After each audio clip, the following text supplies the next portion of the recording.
community points of distribution program, you know, where we find centralized areas where people will have to go to pick up food, water, resources, things like that.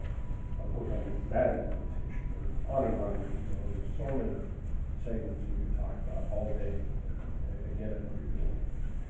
But I think everybody that participated really deserves a thank you. I wish I had a list that I could give you, but it'd be so long, I think I'm all there.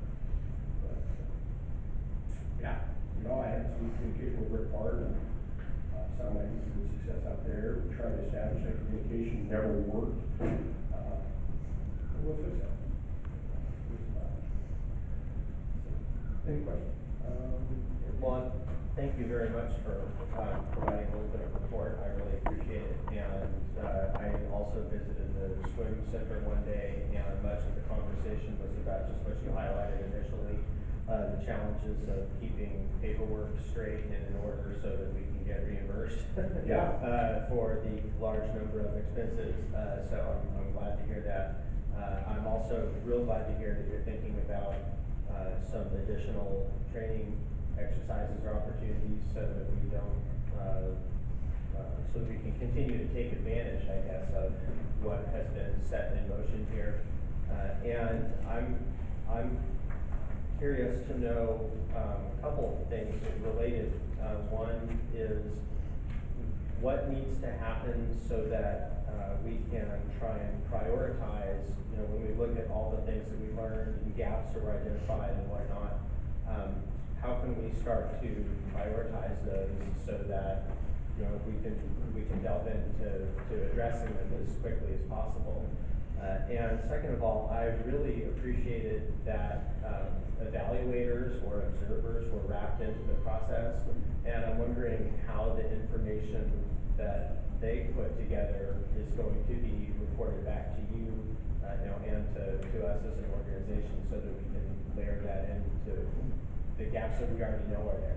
So I appreciate your question, because it really feeds, the first question feeds into the second one, it really does. The evaluators are the ones that, again, people like Larry Dickey, they're the ones that are going to do the evaluations and they'll submit to us. And I'm glad you asked that, because I forgot. One of the things we're going to do is we'll have a large after action meeting, which I hope you folks can attend, or at least representative from the commissioners. And we're probably looking, we've got some things that we have to deal with, we've got some regular business to deal with. After 6 months of not dealing with stuff, some grants and stuff that come on back burner that have to go to the front burner by June 30th, so we have to deal with that. But I think about the first week of July, we're going to have an after action meeting.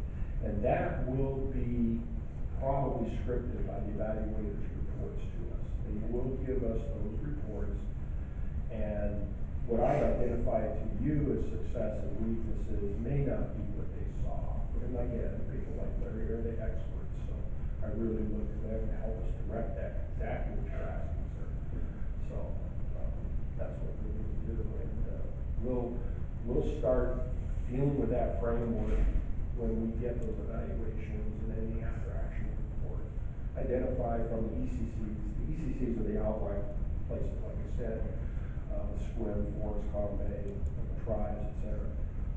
And identify those things and start making a roadmap of how to prioritize exactly what you said. There's so much out there, it's just incredible. The tirade part was trying to do this make-believe thing without 100% commitment from everybody. And that isn't a slam on anybody.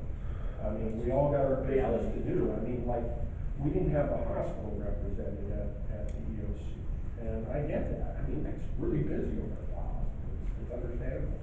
But what would really happen? So we kind of had to make up our answers as we went along. And that was kind of difficult because I don't know about medicine, you know, I guess, what do we do, right? So,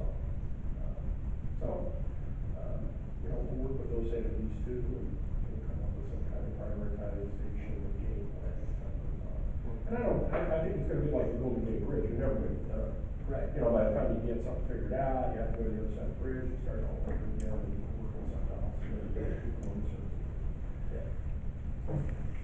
But I